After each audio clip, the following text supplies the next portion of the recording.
नमस्कार, स्वागत करती हूँ एक बार फिर आप सभी का किस्मत रहस्य में। भगवान सत्यनारायण की कथा के लाभ और नियम क्या हैं, आइए जानते हैं इस वीडियो में। सनातन धर्मावलंबियों में सत्यनारायण व्रत कथा सबसे प्रतिष्ठित व्रत कथा के रूप में मानी जाती है। मान्यता के अनुसार ये भगवान विष्णु के सत्य स्वरूप की कथा है। वैसे तो भगवान विष्णु की पूजा कई रूपों में की जाती है, लेकिन उनमें से एक उनका सत्यनारायण स्वरूप इस कथा में बताया गया है। हिंदी पंचांग के अनुसार हर पूर्णमासी को सत्यनारायण की पूजा उपासना की जाती है। इस दिन भगवान श्री हरि विष्णु जी के नारायण स्वरूप की पूजा की जाती है। वहीं गुरुवार के दिन कारक देव होने के कारण इस पूजा को गुरुवार के दिन भी कई भक्त करते हैं। ऐसा माना जाता है कि दुख शोक का नाश होने से साथ ही जीवन में सुख शांति और समृद्धि का आगमन होता है, पुत्र की प्राप्ति होती है और सर्वस्त्र विजय हासिल करने का वरदान मिलता है।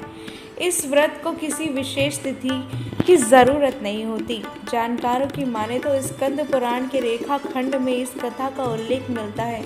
इसके मूल पाठ में पाठांतर से करीब 170 श्लोक संस्कृत भाषा में उपलब्ध हैं, जो 5 अध्यायों में बटे हुए हैं। इस कथा के 2 प्रमुख विषय हैं, जिनमें एक संकल्प लेने को भूलना और दूसरा प्रसाद का अपमान करना।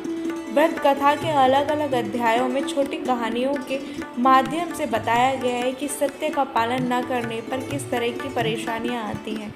इसीलिए जीवन में सत्य व्रत का पालन पूरी निष्ठा और सुदृढ़ता से करना चाहिए। ऐसा न करने पर भगवान न केवल नाराज होते हैं, अपितु दंड स्वरूप संपत्ति और बंधु बांधवों के रूप में सब कुछ वंचित कर देते हैं। इस अर्थ में यह कथा लोक से सच्चाई की प्रतिष्ठा का लोकप्रिय और सर्वमान्य धार्मिक साहित्य है। अक्सर पूर्णिमा को इस कथा का परिवार में वाचन किया जाता है। अन्य पर्वों पर भी इस कथा को विधि विधान से करने का निर्देश दिया गया है। सत्यनारायण के रूप में पूजा ही सत्यनारायण की पूजा है। इसका दूसरा अर्थ यह है कि संसार में एकमात्र नारायण ही सत्य है, बाकी सब माया है। सत्य में ही सारा जगत समाया है। सत्य के सहारे ही शेष भगवान पृथ्वी को धारण करते हैं। पौराणिक कथा के अनुसार चीरकाल में एक बार जब भगवान श्री हरि विष्णु श्री सागर में विश्राम कर रहे थे, उस समय नारद जी वहां पधारे। नारद जी को देख भगवान श्री हरि विष्णु बोले, हे महर्षि, आपके आने का प्रयोजन क्या है? तब नारद जी बोले, नारायण नारायण, हे प्रभु नारायण, आप तो पालनहार हैं, सर्वज्ञाता हैं। प्रभु, मुझे ऐसी कोई लघु उपाय बताएं जिसे करने से पृथ्वीवासियों का कल्याण हो। इस पर भगवान श्री हरि बोले, हे देवर्षि, जो व्यक्ति सांसारिक सुखों को भोगना चाहता है और मरणोपरांत परलोक जाना चाहता है, उसे सत्यनारायण पूजा अवश्य करनी चाहिए। इसके बाद नारद जी ने भगवान श्री हरि विष्णु से व्रत विधि बताने का अनुरोध किया। तब भगवान श्री हरि विष्णु जी बोले, इसे करने के लिए व्यक्ति को दिन भर उपवास रखना चाहिए।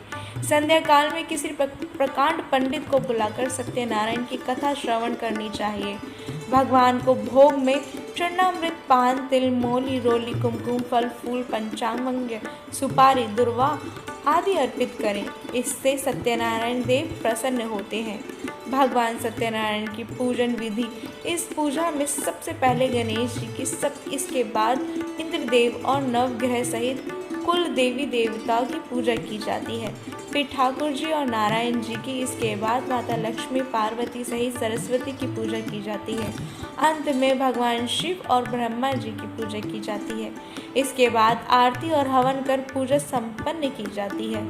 इसके तहत सर्वप्रथम देव मूर्ति के स्नान के लिए तांबे का पात्र, तांबे का लोटा, जल का कलश, दूध, देव मूर्ति को अर्पित किए जाने वाले वस्त्र व आभूषण, चावल, कुमकुम, दीपक, तेल, रुई, धूप, पत्ती, फूल, अष्टगंध, तुलसी दल, तिल, जनेऊ, प्रसाद के लिए गेहूं के आटे की पंजी, फल, दूध, मिठाई, नारियल, पंचामृत, सूखे मेवे, शक्कर, पान में से जो भी सवाया ले दक्षिणा दी जाती है। सत्यनारायण का पूजन महीने में एक बार पूर्णिमा या संक्रांति को किया जाना चाहिए। सत्यनारायण का पूजन जीवन में सत्य के महत्व को बतलाता है। अगर आपको हमारी वीडियोस पसंद आती हैं, हमारी सुनाई हुई कथाएं पसंद आती है, हमारी स्टोरीज पसंद आती है, तो प्लीज़ हमारे चैनल को लाइक ज़रूर करें, शेयर करें, सब्सक्राइब करें, ताकि आपको आने वाली वीडियो के अपडेट मिलते रहें। साथ ही कमेंट बॉक्स में कमेंट करके ज़रूर बताइए कि वीडियो कैसी लगी। धर्मों से बंधी हमारी आस्था, आस्था से बंधे हमारे कर्म, हमारी संस्कृति हमारी पहचान। सब्सक्राइब करिए किस्मत रहस्य।